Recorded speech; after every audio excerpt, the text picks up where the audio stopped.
Hey folks, it's Dave Mabel live from Des Moines, Iowa. And this dude to that side is Yeah, g'day, this is Keaton. I'm the black bag dude and I'm from Australia. And hello, everybody.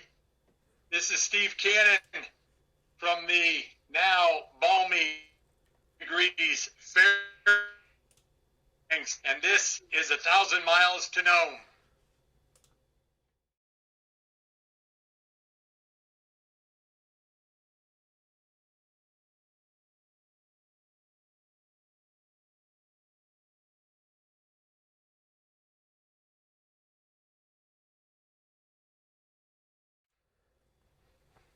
Hey boys, so how you doing? Kanjo, it's good to have you back. And Caden, right? Yeah, Keaton, Kedan. Good to meet you, mate. G'day, how you doing down there? So we are live from freaking, you're not in Sydney, but that's the closest city I could think of. You're on that side of the world anyway. Australia, and then Kanjo, you're back in Fairbanks. And I'm stuck here in snowy Des Moines. What happened to the intro, Dave? Did our technical difficulties finally get the better of us? Dude, we get a bug every time, so yeah, our technical difficulties. I ran a pretty picture of your face, so we're good there. We'll have to up our budget from $0 to $1, and maybe we can tighten things up. Yeah, I don't know, man. $1 would probably blow our budget out of the water. We'd be too much.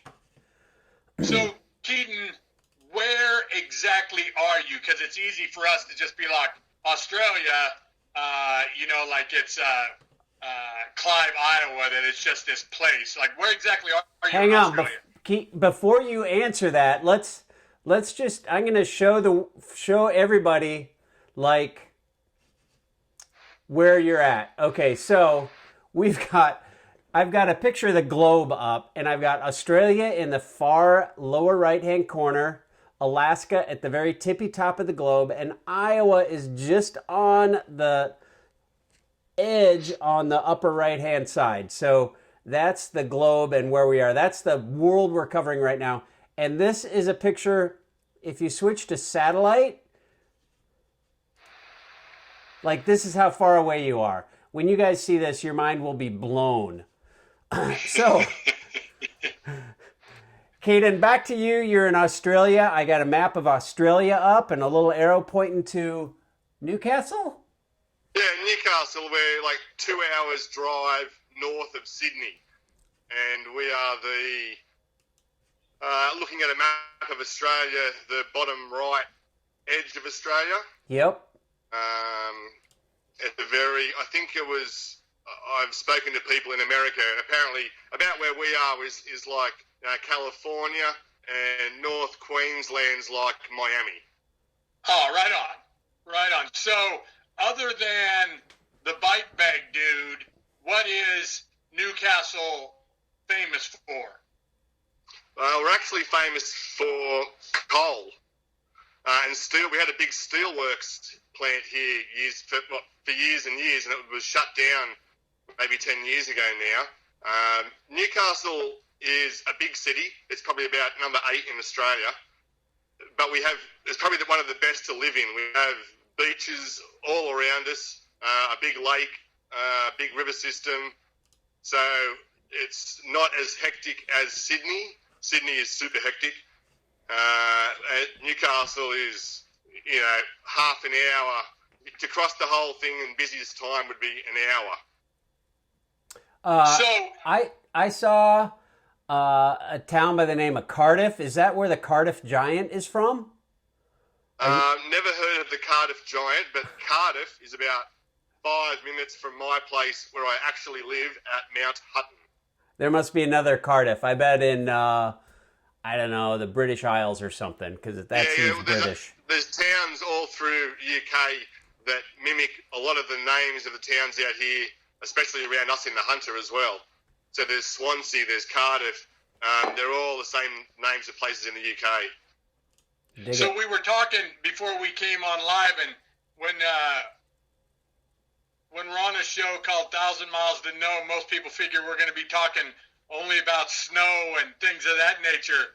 But I have a sister who's now in Huntington Beach, California, Surf City, USA, and it was just not that long ago I posted something about Rip Curl on Facebook, and you chimed in. It's actually an Aussie company, yeah? Well, they all started, all the big like global surf brands all started in Australia and then got, bought up by venture capital firms as the years rolled on. But yeah, Rip Curl, Billabong, Quicksilver, they're all Aussie. And you were already one of the coolest dudes I know, but we also found out that you can handle yourself on a surfboard too. Is that true? Yeah, I've grown up like surfing my whole life. Since my whole life, I lived on the beach. Kanjo, the dude lives like you can walk to the Pacific Ocean from his house. No, not from where I am now. I'm about 5 minutes in the car now. But my Oh, mum that's a still long lives ways. out I could walk there. Yeah, we don't do that. So when you say surfing your whole life, like waves that people would see on TV where you're in the pipe, that sort of surfing? Yeah, like it's I used to ride a wave ski for all my teenage years, and it was good at that. I left that from injuries, and no injuries from aerials, and then coming down and landing, which is sitting down on the craft like. Dude, that's legit. So, had a few moments where I thought this is just not real healthy, and I've had mates who have had back fusion from doing the same thing and kept going. So it was a good move. Now I've got stand up paddleboard that I take in the surf. I've got a Malibu that I take in the surf. And when we go away on holidays every year, we go to the same place, and it's a little cabin right on the beach, and I just get to surf. Oh man, I'm coming, dude. I got the hat. I've actually been in a wetsuit. I've done. Funny story, actually. I got so excited the first time I was in Huntington Beach to go body surfing. I came. It was in February, and so you had to have a wetsuit because the water was cold. It wasn't freezing, but it was like 60. Not like really. And so that's about the same as us. Yeah, and I was out of my mind excited because I had the board and I was going to go do the thing, and I came out and the dude, young blonde-haired kid, totally surfer-looking kid, bless his heart, he was the best sport, but he couldn't help himself. I put the damn thing on backwards, so I had the zipper in the front. Came walking out like, yeah, brah, let's, yeah. So, but I fell in love with it, man. So, get up on a board, just even being on a wave, body surfing, and just feeling that. Oh yeah, there's a definite energy about the surf and being in salt water. Like I will literally crave it and get to holidays, unpack, and just walk straight down the front and jump in the water. And I'm guessing, is it the same there? Like in Huntington Beach, man, everybody is so chill. And I think it's just because the surf and the sun just puts everybody in a killer mood. Oh yeah, absolutely. It's super relaxed. People who have been at the beach their whole lives, and all the coastal towns in Australia would basically be the same. You go to those places for every holiday season. Every coastal town in Australia is full up. And yeah, it's just, I don't know, it's Australia's Zen thing. I think the bike bag dude needs to host at his cabin on the water a bunch of flatlanders from the U.S. and just have us come on down there and just flop all over our heads trying to learn how to surf, man. Oh, man, like offers are there. I've spoken to JP and Tracy about coming out. Charlie Try, Joe Stiller, Anytime, man. Get out here. That would be such a trip. So let's before we get into the bike bag dude and how a guy, what'd you say, it's maybe 95 Fahrenheit, close to that where you are right now? Yep. How a dude that lives in a place 95 Fahrenheit with killer surf ends up being the best bike bag maker in the States. But before that, like, let's you brag on one sort of new addition and one very new addition to the Bike Bag Dude family. Kids. Like when I started, didn't have kids, wasn't thinking about having kids, and then my wife flipped a switch and said, "I want kids." So now I've got kids. Right? It happens, man. That happens. Yeah, yeah. It's awesome. Yeah, Cohen is nearly 3.5. Kennedy, new baby girl's 4 months old, and Kath is just super mum. Like guys, I say to her all the time. I said, guys just couldn't do what mums do, man. Amen, brother. Like for the guys that tragedy happen, they lose their wives and they're looking after kids. But oh man, all points to you. That's such an epic responsibility. Just like I said, it's funny. Like we can be at home and Kennedy sleeps in our bedroom in a cot. I can sleep through Kennedy waking up and Kath getting up and feeding her. But if one of my dogs walks around the house or just lightly scratches a screen door, I wake up. I'm so attuned to like the dogs and them needing to go outside, which I've just done for 20 years. Yeah, I'll wake up to that, but I'll sleep through a sleeping baby. And you've got to. I'll wake up in the morning and go, Did you get up last night? She went, yes, I did. And you got a couple dogs, yeah?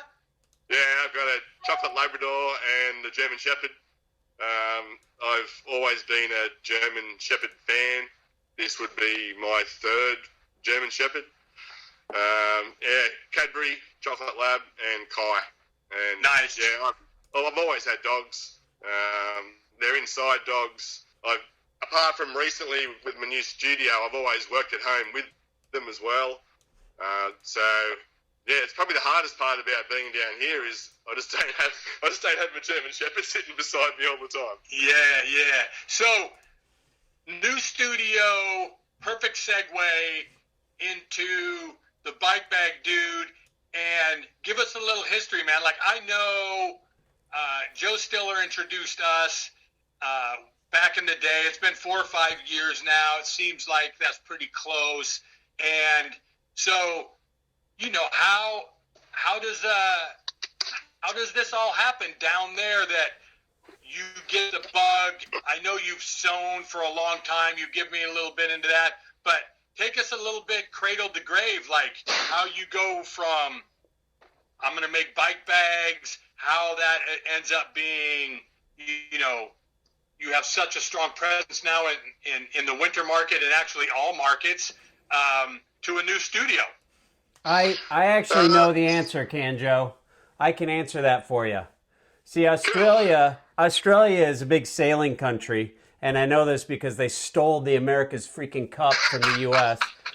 And so this dude is making sails. He's got a sewing machine. He's got 10,000 yards of fabric.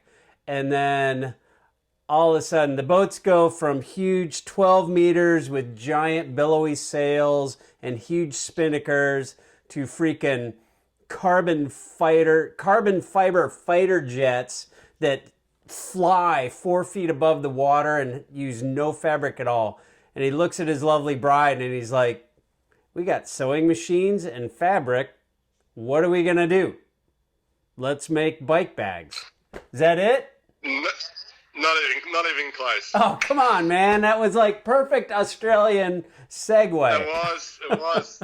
It's a good illusion to keep going. I've always known how to sew. Why? Yeah, where'd that come from? Did you make sails? No. Before that, I used to make my own clothes, even as a kid. Huh. Used to make my own board shorts. And because they were expensive, like Quicksilver and Billabong, you go and get old ones from the, recycled bin and cut the label off and make new shorts and stick the label on. Who taught you how to sew? Did your mom teach you? No, I taught myself. Attaboy. Oh, we had a class at school, maybe, when I was 12 or something like that. I made a down vest. I think school you had a class and everyone had a sewing machine at home. And I had an ear operation when I was about 12 and I was at home for about 4 or 5 weeks to regain my balance and I was bored. So I think I pretty much learnt then. That's when I did the board short. I remember doing the board shorts then. And so then I went into clothes and I had an alterations business where I did all the jean shops. I probably did like 25 jean shops in Newcastle, and would pick up of an afternoon, drop back of a morning, doing all the alterations to jeans. So that got me used to heavier weight stuff. And then I was working for a sailmaker, but that sailmaker was very, very progressive and was making like custom carbon Kevlar sails for all the top race boats in the world. See, I knew it had something to do with that. Yeah, and they were literally making their own fabric, do that. And they got bought out by a big German company and shut down. True story. But I learned about the properties of fabrics more so then. So, like, for example, like, you think lightweight fabrics and everyone just goes to Cuban. Cuban's light. I've got all the different weights of Cuban here. It's some pretty amazing stuff. It's amazing stuff if it does what it was designed to do. And Cuban is designed to be a flat, static panel, like not have stuff rub on it. Yeah, so if you make a frame bag out of Cuban, like it will die. Especially if you do it the way the conventional bag makers do it, they've got no chance. It would fall apart every single time. And I know a bag maker made one for a Tour Divide run 6-7 years ago, and that happened. The way I make my stuff, they don't fall apart. I did one for JP who did Route 66, and then he took that same frame bag to Silk Road and cut the straps off, drilled holes through it internally. Like, I had no reinforcements or anything like that for it. It got wrecked. But like, I saw it on his bag and just like thought, what are you doing? Like, why are you taking that?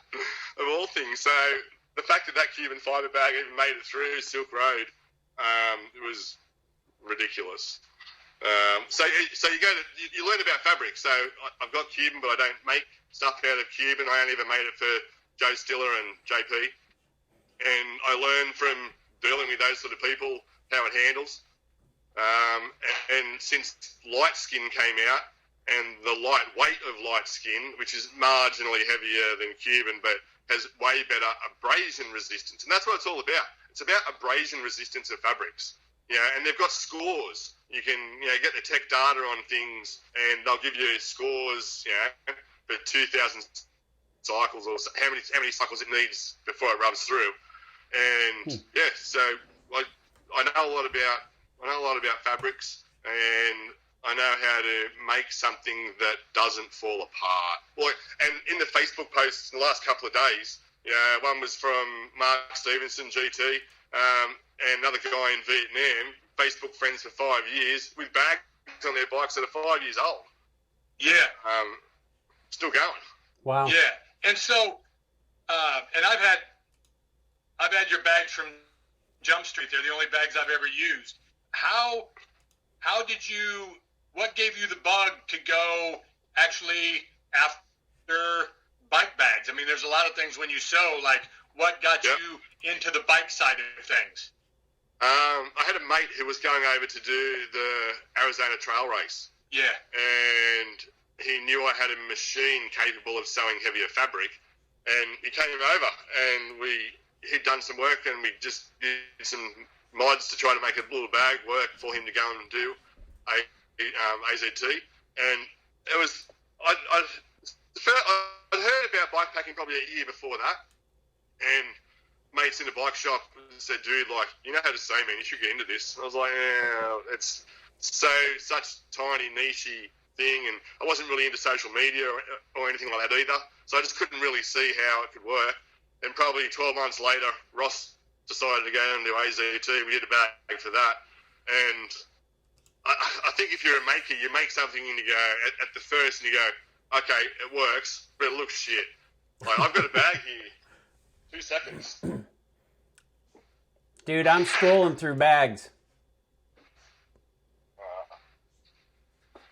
It's up the top in a box. We're scrolling through bags as you talk. So I'm showing people some of your I'll find work. this real bag, and I'll show you how rudimentary it looks. And if you look at that, and that was probably in the first couple of bags that were ever made. You roll through pictures and I'll get the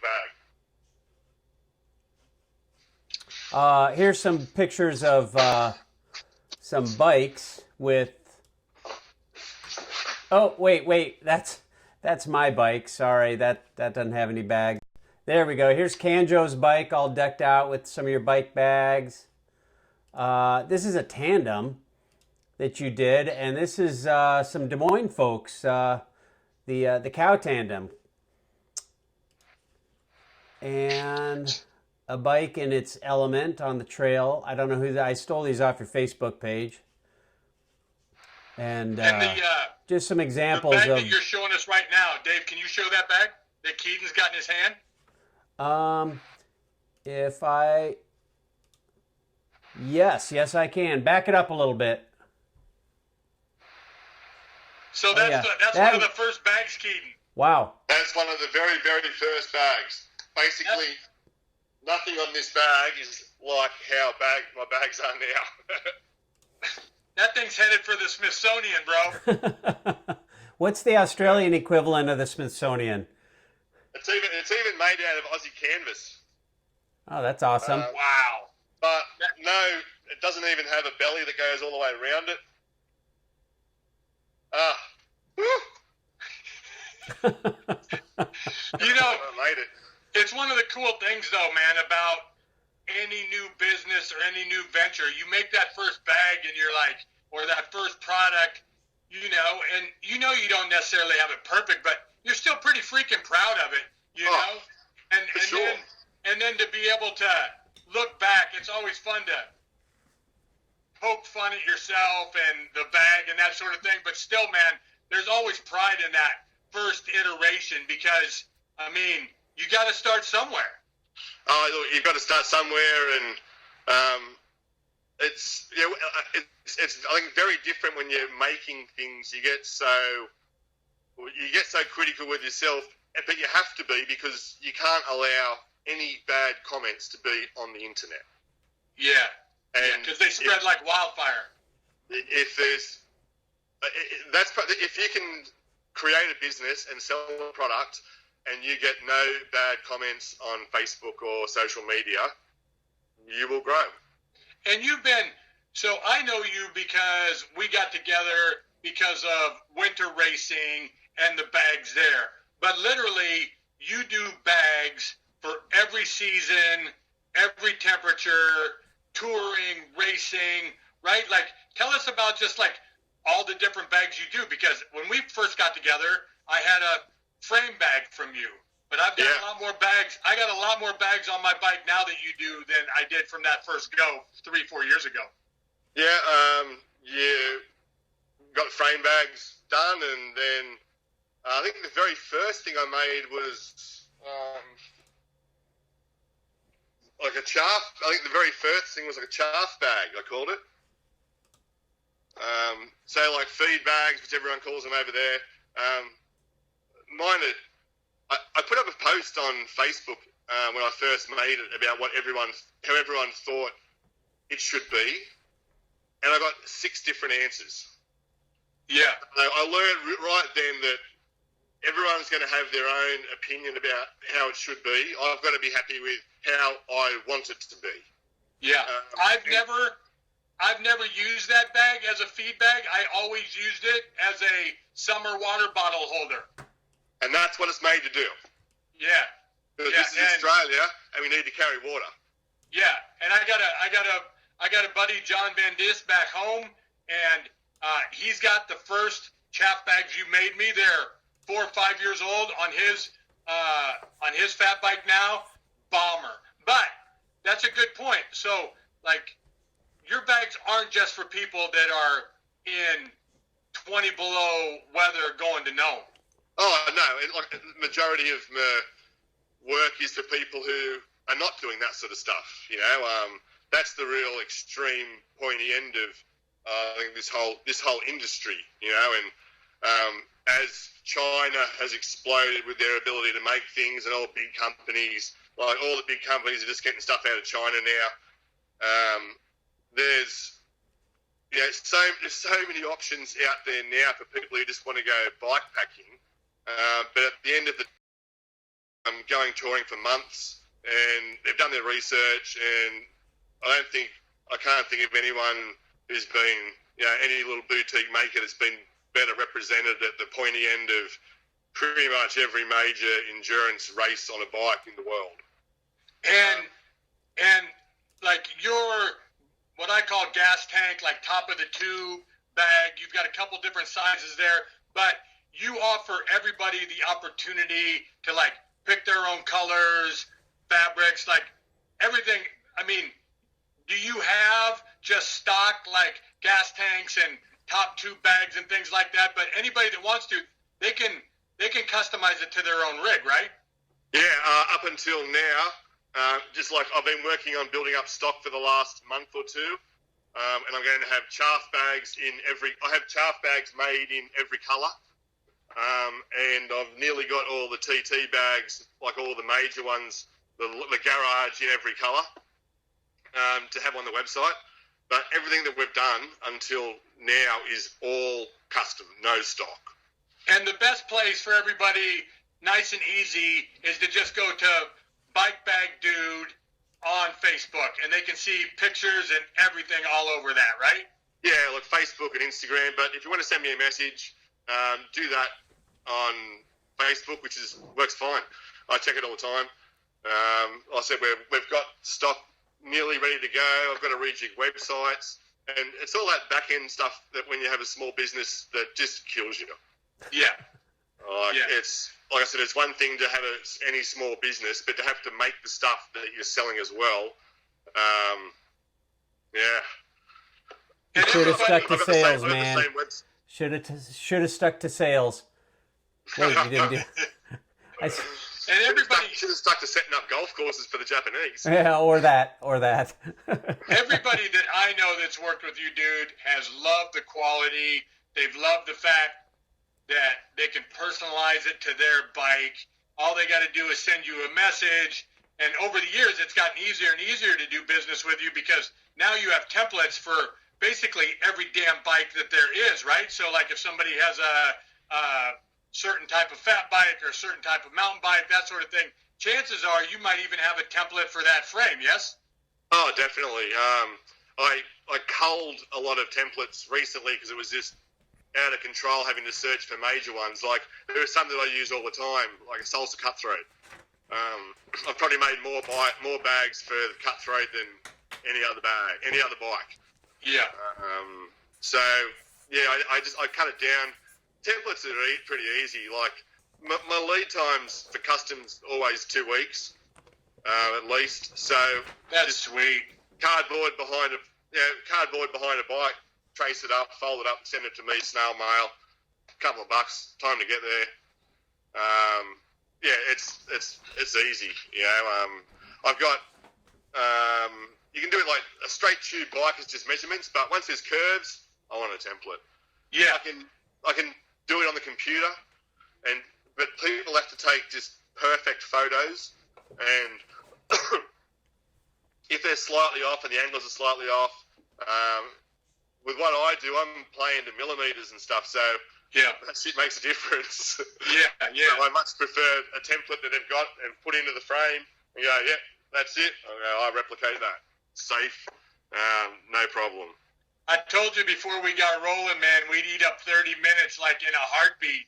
And so we just got the signal from Dave that we're up to 30. But I'm with everything that we've talked about, I'm guessing if anybody wants to get bags from you, the only thing that might stop them is they'd be thinking it probably costs me as much to ship the stuff as it does to have the stuff made. So why don't you lay on them what we're going to do for everybody that watches the show and decides to order bags from the dude? Yeah, let's do it. I'll send anything, anywhere, free freight with tracking. Yeah, let me know in the next, let's call it to the end of the week. Have a think about it, have a look through the site, anything you need. Lead time's probably 2 weeks on all custom stuff. But yeah, I'll ship it free anywhere. And the Aussie dollar's in the toilet, like from the US, my stuff's like charity. Like when I started, the Aussie dollar was worth more than the US dollar. Like, it's a bargain. You can't beat that, everybody. I mean, free shipping on top of the fact that like these bags are the best bags on the planet, and it's not just me saying so. You go to his site, you'll see everything on there that says the same. I've beat the hell out of them across South Dakota, across Iowa, every cold weather race that there is. The zippers have never failed me. 20 below, 30 below, 100 above. The stuff has always worked. And the guys and girls that he talks about, you know, they're doing things that they cannot and will not fudge on quality, because there's a huge price to be paid in some of these environments if stuff doesn't work. So free shipping to the end of the week. Go to Bike Bag Dude on Facebook, like him, follow him, and dude, to the family, everything, huge props. Thanks for taking the time from down under. You know you're a brother to me, and you've always been great to me. So this has been freaking awesome. You're getting a shout out from the States too, man. Steve Fuller's like all over how awesome boutique bags are, and Jason Bone says you are the dude. So you're rocking them here in the States, man. The other day I spoke to Jay Hoss, and I looked on his friends list, and we had 17 mutual friends, and I had to say, look, 15 of those people are clients. Like, oh, that's awesome. Yeah. Hey, there's nothing better than doing business with friends and family, man. And Mike D is tight, and I'm sure you can get back to sewing bags. Oh, man, thank you so much. And people just realise that when you buy off any small boutique maker, like, you're putting food on the table for their family. Like, they're choosing to do that and not have no risk and go and have a normal job. It's tough. It's brutal. So even if it's not me, go and support a small bag maker, you know, and buy some stuff off them. Thanks, everyone. Later, Kenyo. Later. You're the Peace, best, brother. All right, Kanjo, I don't know what's going to happen to our